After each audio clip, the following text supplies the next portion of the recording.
दोस्तों नमस्कार। यदि आप किसी चुनाव की तैयारी कर रहे हैं, किसी भी चुनाव में टिकट प्राप्त करना चाहते हैं या ये जानना चाहते हैं कि लोकसभा चुनाव या विधानसभा चुनाव में पार्टी किस आधार पर टिकट प्रदान करती है, तो ये वीडियो आपके लिए है। दोस्तों नमस्कार, मेरा नाम राजीव साहू है। मैं फाउंडर हूँ पॉलिटिकल सक्सेस क्लब का, जिसका मिशन है भविष्य में 1 लाख ऐसे फ्यूचर लीडर्स की मदद करना जो भविष्य में हमारे देश को और समाज को एक बढ़िया नेतृत्व प्रदान कर सके। और आज के इस मास्टर क्लास में आपका स्वागत है, जिसमें हम बात करने वाले हैं 10 ऐसे आधार, 10 ऐसे बैकग्राउंड जिसके आधार पे कि कोई भी पार्टी जो है अपने कैंडिडेट सिलेक्ट करती है, अपने प्रत्याशी चुनते हैं लोकसभा या विधानसभा के चुनाव में, चाहे आप किसी भी राज्य के उम्मीदवार हो। लेकिन दोस्तों आगे बढ़ने से पहले यदि अभी तक आपने इस चैनल को सब्सक्राइब नहीं किया है तो प्लीज़ चैनल को अभी सब्सक्राइब कीजिए और साथ ही साथ बेल आइकन हिट करना ना भूलें, ताकि इस तरीके के और भी जो इंटरेस्टिंग वीडियोस आने वाले हैं भविष्य में, उन्हें आप कभी भी मिस ना करें। तो आइए आते हैं आज के विषय में, जिसमें हम बात करेंगे 10 ऐसे तरीके, 10 ऐसे आधार जिसके कारण आप भी पार्टी का टिकट प्राप्त कर सकते हैं, जिनको समझकर आप भी चुनाव की तैयारी कर सकते हैं और भविष्य में जो भी आपके राष्ट्रीय दल हैं या जिस दल से भी आप चुनाव लड़ना चाहते हैं, उनके टिकट के लिए आप भी अपना अधिकार बना सकते हैं। तो आइए देखते हैं वो 10 तरीके कौन कौन से हैं जिसके आधार पर टिकट दिया जाता है किसी भी लोकसभा या विधानसभा के चुनाव में। सबसे पहला आधार जिस आधार पर टिकट दिया जाता है वो है सर्वे रिपोर्ट में आपकी पॉपुलैरिटी। जी हाँ, कोई भी राजनीतिक दल हो, वो बहुत ही प्रोफेशनल तरीके से या गैर प्रोफेशनल तरीके से या अपने तरीके से या बातचीत करके किसी ना किसी तरीके से सर्वे करती है, फीडबैक लेती है अपने पार्टी के नेताओं का, लोगों का उस क्षेत्र के, और जो बहुत सारे ओपिनियन मेकर्स होते हैं उन लोगों का।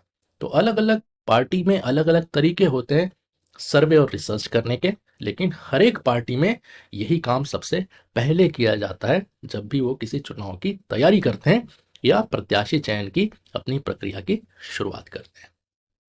तो सबसे पहले जो सर्वे रिपोर्ट होती है उसमें आपका नाम किस नंबर पर है, आपका नाम जो है उसमें है भी कि नहीं है, और लोगों के बीच आप कितने पॉपुलर हैं, लोग आपको कितना जानते हैं या लोग आपको कितने मजबूत प्रत्याशी के रूप में देखते हैं, वो उसी सर्वे रिपोर्ट में कैप्चर होता है।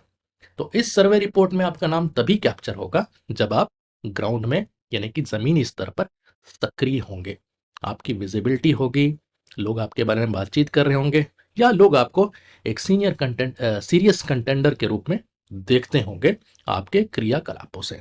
तो आपके लिए सबसे पहला काम यह है कि आप ज़मीनी स्तर पर अपनी जो एक्टिविटी है उसको बढ़ाइए, लोगों के बीच उठना बैठना शुरू कीजिए और उन्हें ये बताने की कोशिश करिए कि आप भी एक सीरियस कंटेंडर हैं, एक सीरियस प्रत्याशी हैं आने वाले चुनाव के लिए।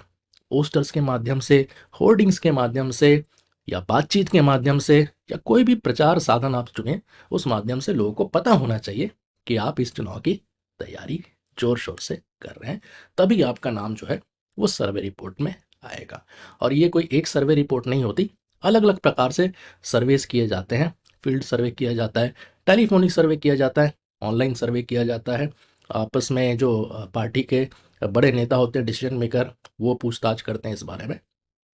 तो बहुत सारे अलग अलग तरीके होते हैं सर्वे करने के, फीडबैक लेने के। लेकिन आपका जो काम है वो ये है कि ग्राउंड पे आपकी एक्टिविटी दिखनी चाहिए लोगों के बीच। तो ये हो गया पहला तरीका जिस आधार पर टिकट दिया जाता है। दूसरा जो आधार होता है किसी भी प्रत्याशी को टिकट देने का, वो है उनका पूर्व में यदि उन्होंने कोई चुनाव लड़ा है कि नहीं लड़ा है। ये भी देखा जाता है कि आपको चुनाव का अनुभव कितना है। आपने लोकसभा या विधानसभा या जिला परिषद या अपने स्तर पर कॉरपोरेशन का, मेयर का कोई भी इलेक्शन लड़ा है कि नहीं लड़ा है, या कितने अच्छे आप ऑर्गेनाइजर हैं चुनाव में। तो चुनाव लड़ने का या लड़वाने का कितना अनुभव आपके पास है, और उसी अनुभव के आधार पे भी ये डिसाइड किया जाता है। आपके नंबर्स बनते हैं, आपके आपका जो इसके ऊपर जो आपका दावा है और मजबूत होता है यदि आपने पहले भी कोई चुनाव लड़ रखा होगा। तो यदि आपने चुनाव लड़ा हुआ है, चाहे आप हारे हों चाहे जीते हों, तो वो अनुभव निश्चित रूप से आपके काम आने वाला है। और यदि आपने चुनाव नहीं भी लड़ा है तो अपने स्तर पे तैयारी कीजिए, जो भी छोटा से छोटा चुनाव हो या एक प्रतिनिधि बनने का किसी भी चुनाव के माध्यम से, ताकि कुछ लोग आपको चुने और उस पद पर आप चुनकर आए। तो ये भी आपका पहला कदम हो सकता है। यदि आप किसी बड़े चुनाव की तैयारी कर रहे हैं तो उसके लिए जो भी छोटे चुनाव, क्षेत्रीय स्तर के चुनाव, स्थानीय स्तर के चुनाव होते हैं, उसमें आप जरूर पार्टिसिपेट कीजिए और चुनकर आइए। तो आगे के लिए आपकी आपका जो दावा है वो और मजबूती से आप रख सकेंगे। तो ये हो गया दूसरा आधार जिस पर पार्टी टिकट देती है। तीसरा जो आधार है, जिस आधार पर पार्टी टिकट देती है चुनाव में, वो है आपका संगठन में अनुभव। आप जिस भी दल में सदस्य हों, जिस भी दल के आप नेता हों, तो उस दल में आपकी कितनी सक्रियता रही है, किन किन पदों पर आपने काम किया है, संगठन में किस तरीके से आपने काम किया है, कितनी आपने संगठन की क्षमता बढ़ाई है, या खुद कितने पॉपुलर हुए हैं आप संगठन के अंदर। तो ये भी देखा जाता है किसी भी चुनाव में टिकट देने से पहले। तो यदि आप संगठन में अच्छे रूप में काम करते हैं, एक अच्छे ऑर्गेनाइजर हैं, जहां लोगों को आप संगठित कर सकते हैं या लोगों का आप नेतृत्व कर सकते हैं, तो ये एक आपके लिए प्लस पॉइंट ही होगा किसी भी चुनाव में टिकट को प्राप्त करने के लिए। तो संगठन में सिर्फ पद लेकर बैठने वाले लोग भी बहुत सारे लोग होते हैं। उनको लगता है कि हम सिर्फ पद के माध्यम से ही टिकट पा जाएंगे, लेकिन आप टिकट तो ला सकते हैं किसी भी पद पे होते हुए भी या नहीं होते हुए भी। लेकिन असल में जो वोट जुटाने का काम है, जो लोगों को संगठित करने का काम है, या लोगों के बीच अपनी उस तरीके से छवि बनाने का जो आपका काम है, वो शायद आप नहीं कर पाएंगे इतने कम समय में जब आप टिकट लेकर आए। तो इससे अच्छी बात यह है कि पद चाहे आपके पास जो कुछ भी हो, आप उस पद का उपयोग करके लोगों को संगठित करिए, लोगों के बीच अपनी एक अच्छी इमेज क्रिएट कीजिए, उनके बीच कुछ काम करिए जिससे कि एक अच्छा मैसेज जाए और लोगों के बीच में भी आपकी एक अच्छी छवि बने, जिसके माध्यम से वो आपका नाम रेकमेंड करे किसी भी चुनाव के लिए जब संगठन में आपके बारे में बातचीत हो। तो ये हो गया एक और तरीका संगठन में अनुभव प्राप्त करने का। चौथी चीज जो कोई भी राजनीतिक दल देखता है कैंडिडेट में, वो है उसका सोशल इन्फ्लुएंस, यानी कि सामाजिक प्रभाव। तो चुनाव जो है वो बेसिकली अलग अलग समुदाय के वोट को अपने पक्ष में लाने का काम होता है। तो ये काम आप तभी अच्छे से कर सकते हैं जब न सिर्फ अपने समाज में, अपने समुदाय में, लेकिन बाकी के लोगों में भी आपकी अच्छी पहुंच हो, अच्छी पैठ हो, वो लोग आपको जानते हो, मानते हो और आपकी बात सुनने को तैयार हो। तो ये भी देखा जाता है कि अलग अलग समाज में आपकी कितनी पहुंच है, कितनी रीच है, और कैसे आप उनके वोटर को अपने वोट में कन्वर्ट कर सकते हो, जिससे कि आप ज़्यादा से ज़्यादा वोट लाएं पार्टी के लिए, संगठन के लिए, और आप चुनाव में विजयी हो सके।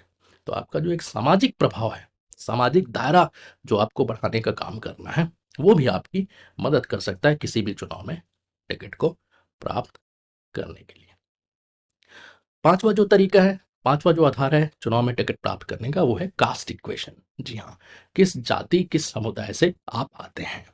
देखिए, भारतीय राजनीति में आज ये कड़वी सच्चाई आप कह लीजिए, लेकिन जाति और धर्म का बहुत ज़्यादा बोलबाला है, और बहुत सारे चुनाव में यही दो फैक्टर ही सारी चीज़ों को प्रभावित कर लेते हैं। तो राजनीतिक दल भी बहुत प्रैक्टिकल अप्रोच अपनाते हैं। हम कितना भी इनकार कर लें कि मेरिट बेसिस पे है, या अ, किसी भी प्रत्याशी की अच्छाई देख के, उसकी पहुंच देख के टिकट देनी चाहिए, उसके काम को देखकर टिकट देनी चाहिए, लेकिन उनकी भी एक मजबूरी होती है, क्योंकि हम अभी डेमोक्रेसी में उस लेवल पे अभी डेवलप नहीं हो पाए हैं, खासकर हमारे भारतीय समाज में। तो अभी भी जो कास्ट फैक्टर है बहुत बड़ा रोल प्ले करता है। तो ज़्यादातर पॉलिटिकल पार्टीज ये सोचती हैं कि भाई जिस कास्ट का रिप्रेजेंटेशन ज़्यादा है उस क्षेत्र में, चुनावी क्षेत्र में, उसी कास्ट के प्रत्याशी को हमें प्रत्याशी घोषित करना चाहिए अपनी पार्टी से।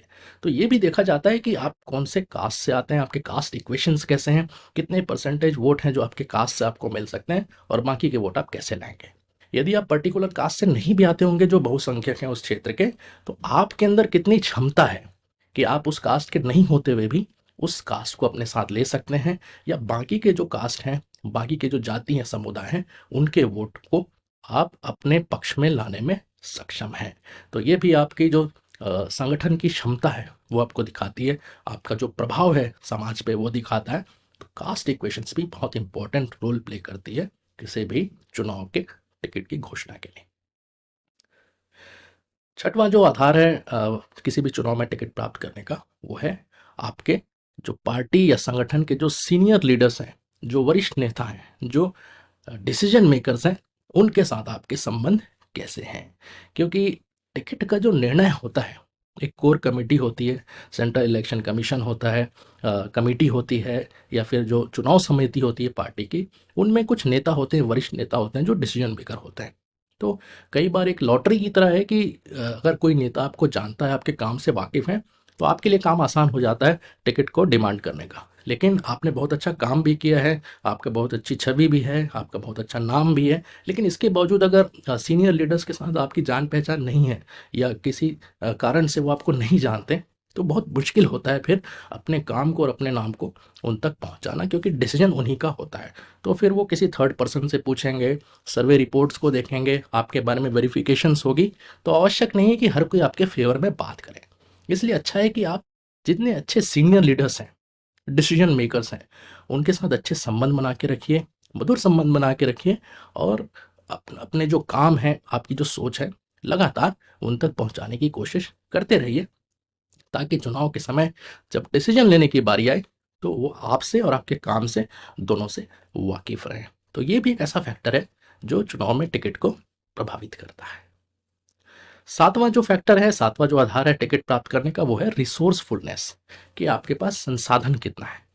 अब पार्टी ये सोचती है कि अगर आपको टिकट दे दिया जाए, तो चुनाव में आप कितना खर्च कर पाएंगे, कितना खर्च वहन कर पाएंगे, आपका जो प्रचार है उसको आप सही तरीके से कर पाएंगे कि नहीं कर पाएंगे, जो कार्यकर्ताओं का जो खर्च है, जो वाहनों का खर्च है, जो और प्रचार के अलग अलग माध्यम है उनका जो खर्च है, उनको आप वहन कर पाएंगे कि नहीं कर पाएंगे, और मजबूती से आप जो आपकी विरोधी पार्टी है, जो विरोधी कैंडिडेट है, उसको आप टक्कर दे पाएंगे कि नहीं दे पाएंगे।